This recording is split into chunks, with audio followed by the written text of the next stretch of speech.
always get excited when I see that countdown going down. I'm like, we're about to go live. Yes.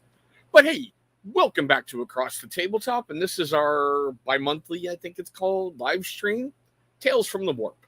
Anybody who's been around Games Workshop a long time, you know anything can happen in the Warp. All kinds of weird stuff goes on. And yeah, for those of you out there who are unfamiliar with my channel, I am an older guy who's gotten back into the hobby over the last year, and I've seen so many changes and so many things be different.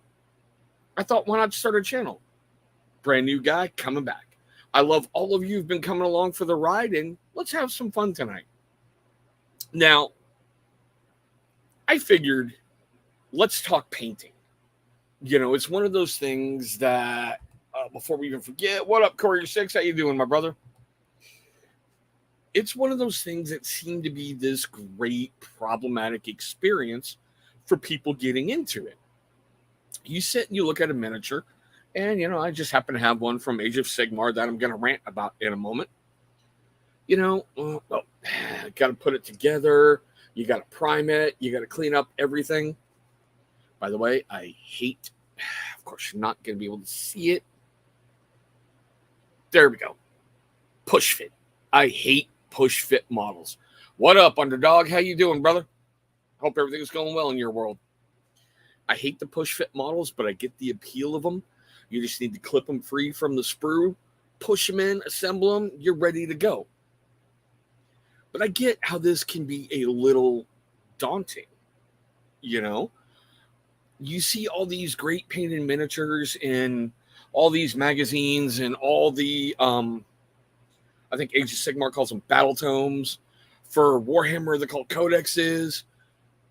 You know, when you go shopping online, you see their professional paint team who get paid a lot of money to make these miniatures. So you get a little, can I do this? Yeah. Very easily. I'm going to show you something else here. Hopefully it picks up okay. This was done... Oh, come on, focus, you little son of a... Whatever. This was done using very basic colors and a single wash. Not a lot of effort went into it. Matter of fact, I really think I did this guy when I was pretty drunk on some vodka last weekend. I wanted to see, hey, I've got a bunch of these. I picked up the thing from Games Workshop, which they do. They're everything you know to get started in Age of Sigmar. They give you a Stormcast Eternal Vindicator, and they give you one of the Gut Ripper boys. I appreciate you being here, my brother. King Ginger, how you doing? But what I like is in here. Now, this is part of what I was talking about, okay? Professionally painted miniatures. Don't let these scare you. Don't. A very little bit of time, very little bit of effort, and you can put out some really, really good miniatures. Now, I'm trying to find the exact section in here so I can show you. Straight vodka with an Arnold Palmer back. They do this a lot in their books to try to make it easy for you. And I really appreciate it, you know. They give you, come on. Here we go. They give you different methods that you can do. You can do, you know, battle ready, which is a couple colors, get your miniature on the tabletop, or contrast with the contrast paints and speed paints and all that other fun stuff from like the Army Painter. They give you very, very basic stuff to do. See, for like the Crew Boys, that's the one that I did, the battle ready. Battle ready. That's the step I followed. I didn't use a black primer. I used a white, and I just went from there. It's not that hard to do tabletop battle ready miniatures. I had to look because when I was last gaming, like a lifetime ago, shut up, Courier 6. The standard was 3 colors on your miniature when you're in a tournament. Now I think they've upped it to 4 or 5, but that's it. 4 or 5. Of course, Focus, focus. You can field an army full of those guys, and it'll make you look like you've done an awful lot of work. Because it's amazing how their contrast paints and some of their shade do an awful lot of the work for you. You can produce a good quality force. I'll have a video dropping next week, which is the follow-up to the Stormcast Eternal Vindicators paint set. I did it 3 different styles. I used one using only all the colors in there. And look at this worthless piece of shit. How are you, Dan? What's up, my brother? I did one using just the paints in that box set. I did another kind of how I thought I might want to do my Eternals. And then I did another because I got that book using only speed paint. So you've got 3 different varieties using very minimalistic methods that can produce a really, really good force for you. Dan, I loved your 2 videos today that I saw from TikTok that you shared. Dude, the poetry just dead, and the other one with people and their opinions, that was priceless, bro. That was absolutely priceless. But I just painting's not that hard. The hardest part is coming up with a color scheme. And I'll be honest with you, I know basically what I want to do with the prime miniature. All right, I know the basics of what I want to do here, what I want to do there. But sometimes my mind goes to a different area and goes, what happened if you tried this? What happened if you tried that? What happened if you do this? So I always do the leader of the section, and these are the Praetors for, dude, seriously, that poetry, I was just dead. I was just flat out dead. I'm like, why am I not surprised? Why am I not surprised? And then your response to that guy, I was like, yeah. And for anybody watching this, if you ever wonder on Thursdays when we get to have a show on the commission, if there's a swear jar, that was the last one for the green room. That's about 10 grand sitting in there. So we're going to talk about that. Hanging out with Dan costs a lot of money. Just saying. But yeah, so like I said, I always do the leader first, and that's the Primaris Praetor, if I got it right, for Stormcast Eternals. So I'll sit and I'll do that sergeant first, or the leader first. And yeah, I've talked about this with my good friend Jersey Joe, and unfortunately he couldn't be here tonight. He's in the middle of a 200-hour marathon of work. I asked him today if they put a little cot in at his, place for him, and yeah, but still, that's another story for another time. I told him right, Ricks, right? Hanging out with Dan and Joe cost me money. I had to give up on the swear jar after 10 grand. 10 grand. That's my Cremo cash. They're making me spend my Cremo cash. But I told him, and I seriously mean this, when I sit down for a paint session, I come out of there a lot of times with migraines because, shut up, Dan, I know where you're going to go with this. The thought process that goes into painting some of these miniatures and trying to do the wet blending and making sure the dry brushing's perfect and choosing your color palette and everything else, it can be a bit taxing. That's why I always do that sergeant first, so I get the base down, and then everything else just seems to flow, and I can batch paint. Like when I did the Liberators for the Stormcast Eternals, I did the sergeant, and then I was able to quickly do 4. So it does work its way out. And there's times where, like a character miniature, I still remember with Oldhammer, when they released Archon on his horse, demonic mount, I spent 26 hours straight painting that. I didn't even realize it because I lost track of everything, just trying to get that perfect and trying to do it right. The horse itself, I think, was like 300 layers of dry brushing, which, for those of you who don't know, get paint in, your dry brush that you want to use, but I'm serious. Use makeup brushes and wipe most of it off on your palette, get it really done, and then just gently flick it back and forth over the model, lightly tickling that son of a bitch. Shut up, Dan. Shut up. But I got to thinking a lot about it. Painting and assembling is a huge part of this hobby. when I'm talking about Games Workshop stuff.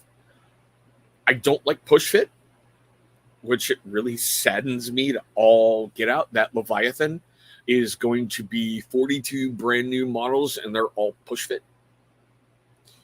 A push fit dreadnought. Because like I showed a little bit ago,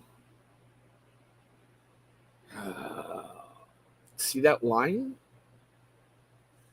That happens a lot more than you would think. Either you can't get it seated all the way in, the peg is too big. God, shut up, Dan. There's so many things that can happen. So, yeah. Why am I not surprised?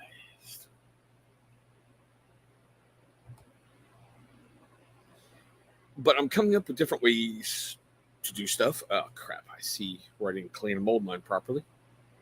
But I mean, the assembly and the painting is like the hardest part. But even then, you can make it so much fun. It's not even funny. Being able to sit down and watch your progression.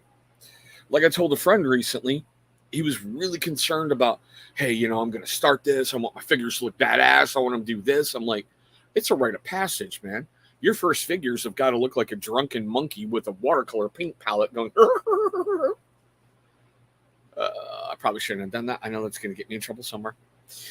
It's a rite of passage. And then you start learning things and you start adding different stuff in. The stuff that I'm able to do now with painting, I could have never done 20, 30 years ago because these things did not exist. Like the layer paints and the other shade and the contrast paints.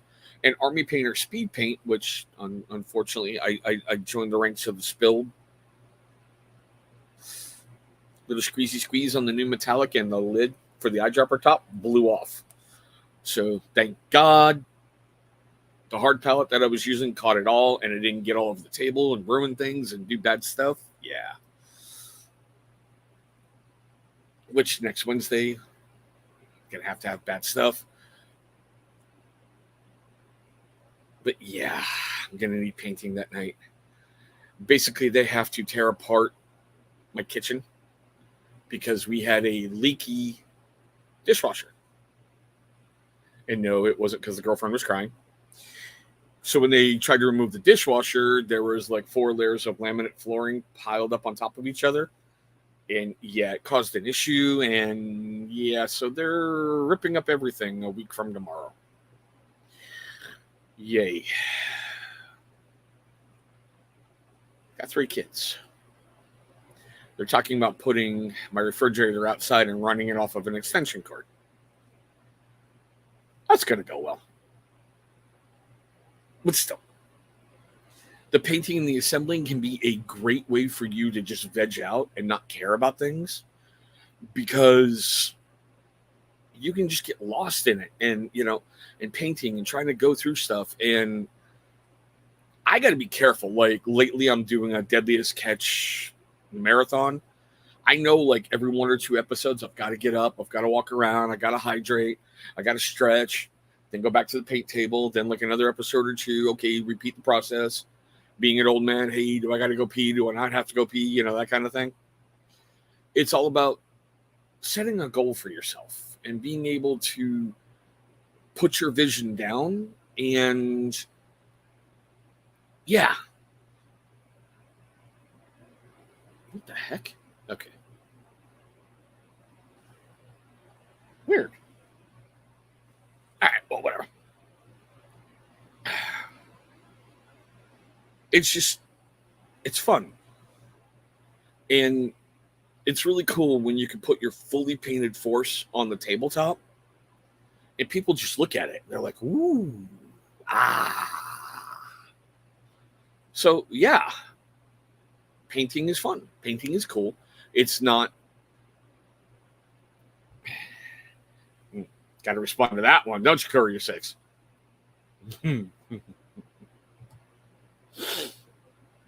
But Courier 6, here's one for you, dude. I know you're down in Cali, so you will appreciate this. I saw a ruling by a judge up here blocking an injunction on the assault weapons ban. His exact quote: The newer weapons, unlike the older weapons, will let you put a round downrange as many times as you pull the trigger. Exact quote.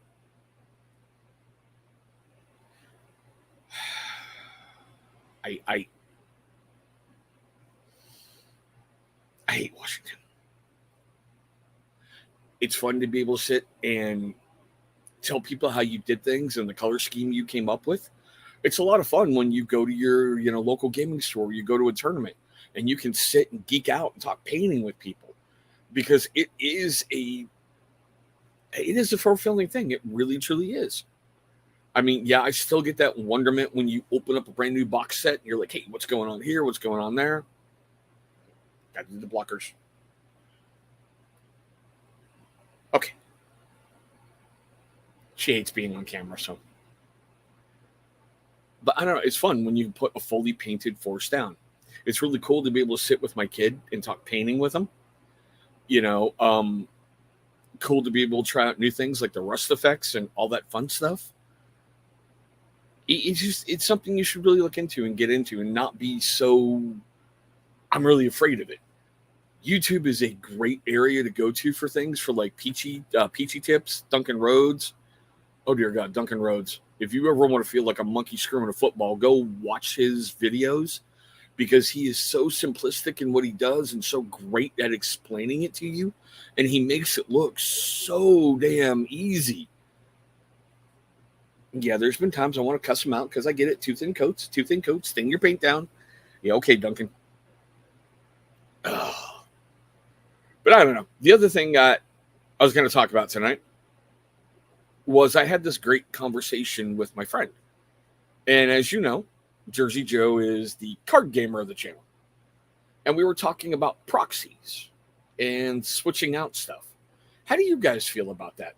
Do you feel like if you're having a friendly game that you have to have that exact miniature or that exact card there? Can you proxy them in a friendly game? I know with tournaments, you can't. At least for Games Workshop, what you see is what you get. So it's got to look like what you're trying to put on the tabletop and saying it is. You can't put like an itty bitty little gobbo and go, oh yeah, that's my greater demon. You can't do that.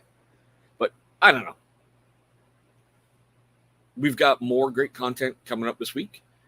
It's weird when you plan for a show and unfortunately your guest can't make it, but still. I just really wanted to get that across.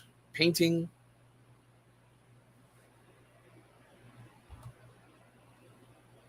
Right? We'll paint some happy little bolt guns over here, creating carnage. No perming the beard. It's already gray. I guarantee you, if I perm it, it's probably going to fall out. I have thought about doing that Viking braid, though. See if I can grow it any longer and get it braided. I don't know. It's always looked somewhat entertaining. But, knowing my luck, something would go wrong and I'd have to shave, and I'm just not in the mood to do that. Really, really not in the mood to do that. But yeah, don't be afraid of painting. Seriously, just don't.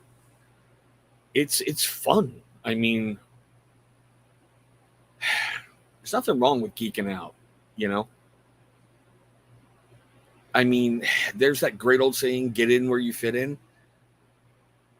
Unfortunately, it seems like the wargaming community has as much drama, if not more, than certain men's grooming communities, which just shocked me. And I'm wondering who's going outside, because if you can see that getting lit up, that means my front door opened. Yay. I don't know, guys. Just, if you ever have any questions about anything, you know where to find my socials. I'm usually all over the place. I may not have the great knowledge that other people do, but yeah, I'm willing to share anything that I have. I think it's a great hobby to get into. The meta and the background for everything for Games Workshop that they've had for nearly 40 years keeps developing and keeps developing and keeps developing. I mean, it's just like, I've shown before, reading books about the Horus Heresy. It's really, really hard to make Angron look like somebody you need to have pity on. Like the one I read about Moritarian, the leader of the Death Guard, the plague guys. I actually felt bad for him throughout that whole damn book. And that's kind of hard to do for an evil demon prince. You know?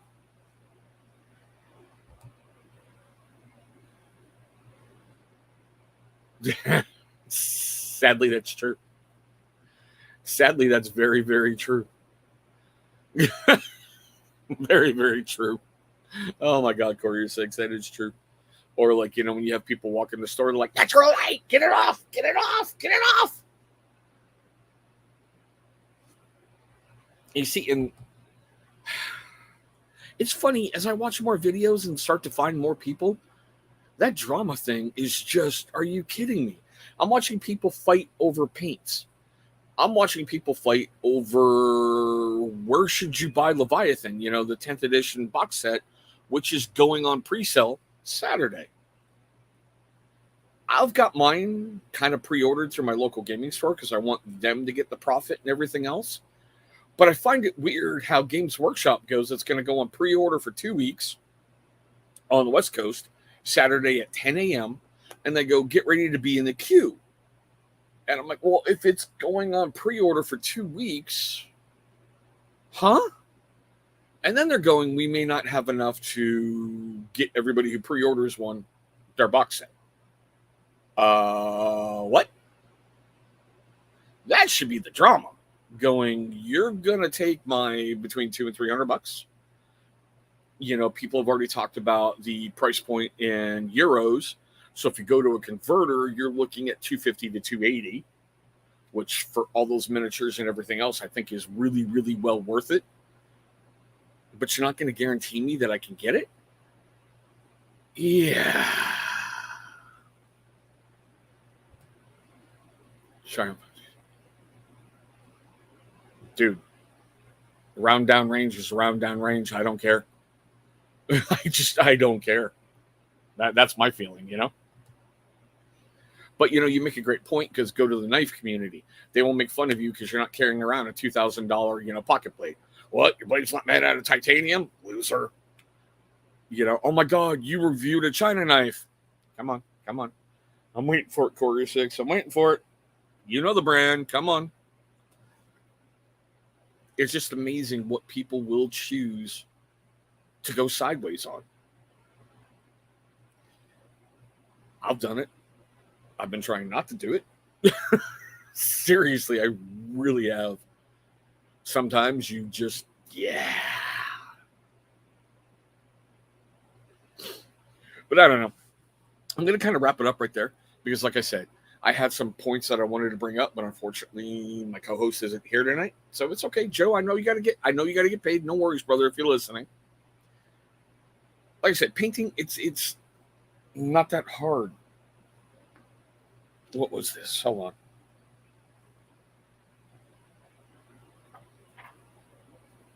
Six steps. 6. And the first one is prime it. Oops, prime it.